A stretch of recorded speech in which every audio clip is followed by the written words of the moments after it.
Anxiety है, stage पे थोड़ा मुझे घबराहट सी होती है, तो मेरी अगर बात कांपे या कुछ हो तो उसके लिए माफ़ कर देना। तो अब्बू कह रहे हैं मत बोलो।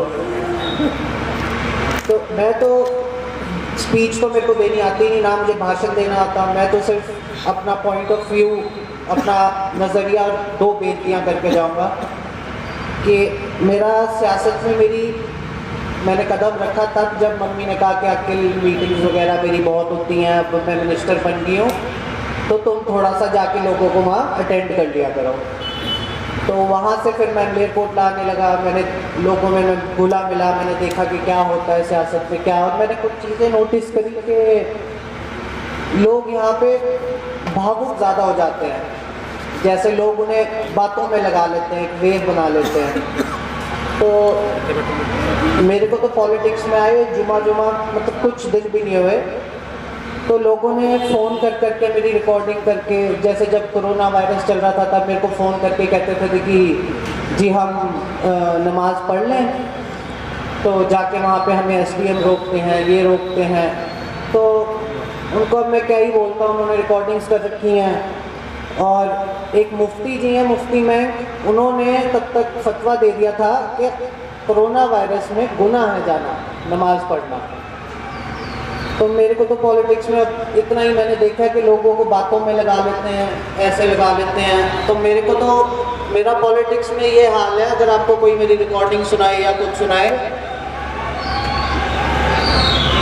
तो मैं तो पॉलिटिक्स में इतना नया हूँ कि मेरा ऐसा हाल है पॉलिटिक्स में कि एक अमली तीसरी मंजिल से नीचे गिर जाता है, उसके आसपास लोग इकट्ठे हो जाते हैं, कहते हैं भाई साहब क्या हुआ क्या हुआ, क्या पता नहीं मेरा मतलब होने आया है। तो पॉलिटिक्स में तो मैं बिल्कुल नया आया हूँ। तो मेरी सिर्फ दो बेनतियाँ हैं, एक बेनती कोई रिकॉर्डिंग करे आपको भावुक करे, उसके जाल में नहीं आपने फंसना हो। सिर्फ ऑपोजिशन वाले करते हैं, जो आपको चीज़ें दिखाते हैं कि सड़कें नहीं बनी, ये नहीं हुआ, वो ऑपोजिशन वाले करते हैं।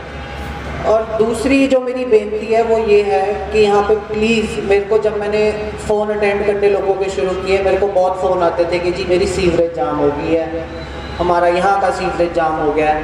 प्लीज़ हाथ जोड़ के बेनती है, सीवरेज में मत फेंका करो गंद, वो आपको ही दिक्कत देगा। उससे अगर आपके शहर में साफ़ सफाई रहेगी, उससे हमें कुछ नहीं मिलेगा, उससे वोटों पे भी कुछ नहीं फ़र्क पड़ेगा, उससे सिर्फ आपको ही फ़र्क पड़ेगा, आपका शहर साफ रहेगा। हमारी सोच, हम न्यू जनरेशन है, हमारी सोच पढ़े लिखों वाली है।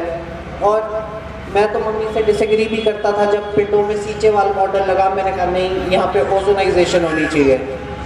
और शहर में यहाँ पे एक ट्रीटमेंट प्लांट लग रहा था, मैंने कहा वो ट्रीटमेंट प्लांट सेल्फ मैनेजेबल होना चाहिए, मतलब कि जो आपका वेस्ट होता है उसको ऐसे ट्रीट किया जाता है कि वो खुद बिजली ऑपरेट बनाने लग जाता है। तो मैं उस प्लांट के हक में था। तो हम पढ़े लिखे, नई जनरेशन वाली सोच है हमारी, नई लोग हैं। तो मैं डिटेल में तो आपको क्या ही समझाऊँ कि साफ़ सफाई के क्या क्या फ़ायदे हैं। हमारे मज़हब में तो है ही है साफ़ सफाई का, और भी बहुत फ़ायदे हैं। आपका टूरिज़्म बढ़ेगा। आपका चंडीगढ़ को क्यों जाना जाता है? इसलिए जाना जाता है कि बस वहाँ पे साफ़ सफाई है, क्लीन सिटी। जाना जाता है कि नहीं जाना जाता? तो आप साफ़ सफाई रखेंगे तो आपका ही फ़ायदा होगा और किसी का फ़ायदा नहीं होगा। और अब्बू इंशाल्लाह अब ऐसी माशाल्लाह ऐसी पोजीशन पे है कि बहुत कुछ करा सकते हैं वो। हमारे कांग्रेस में ऐसी जगह ओहदे पे है वो, क्यों कुछ कहें हमारे शहर के लिए तो उसको ना नहीं होगी। तो अब्बू को मौका दो आप, बस अब्बू देखो शहर को कहाँ से कहाँ ले जाते हैं। ये तो ज़िला वगैरह तो बहुत छोटी चीज़ें हैं। बस मेरी यही दो बेनती थी, एक तो लोगों की बातों में नहीं आना, आपने भावुक नहीं होना, किसी की बातों में नहीं आना, खुद अपना दिमाग लगाया करो, खुद सोचा करो कि किसने काम कराया किसने नहीं काम कराया। हमारा देश 75 साल तो पुराना देश है, आज़ादी मिले, इससे बुजुर्ग तो मैं आपको बंदे दिखा दूंगा 4-5 ही नहीं।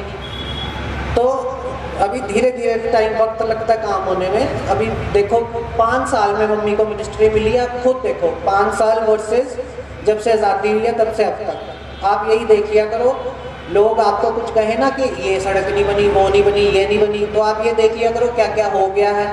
आप ये पूछ लिया करो कौन हमारे लिए बेहतर रहेगा, वो बेहतर रहेंगे या रज़िया बेहतर रहेगी। आपको जवाब जवाब खुद ही मिल जाएगा। आप सबको पता है, कुछ बताने की किसी को ज़रूरत नहीं, सबको पता है कि आज तक जो भी एमएलए रहा है उसमें से सबसे ईमानदार, सबसे काम कराने वाली सोच वाला कौन रहा है।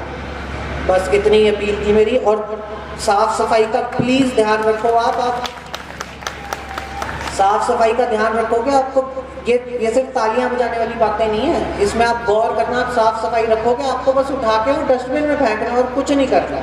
गाड़ियाँ तक मम्मी ने चलवा दी हैं, कूड़े उठाने वाली, बड़े बड़े डस्टबिन तक मम्मी ने रखवा दिए हैं। तो उसमें फेंको, आपकी मच्छर कम होंगे, बीमारियाँ कम होंगी और आपको ही फ़ायदा मिलना।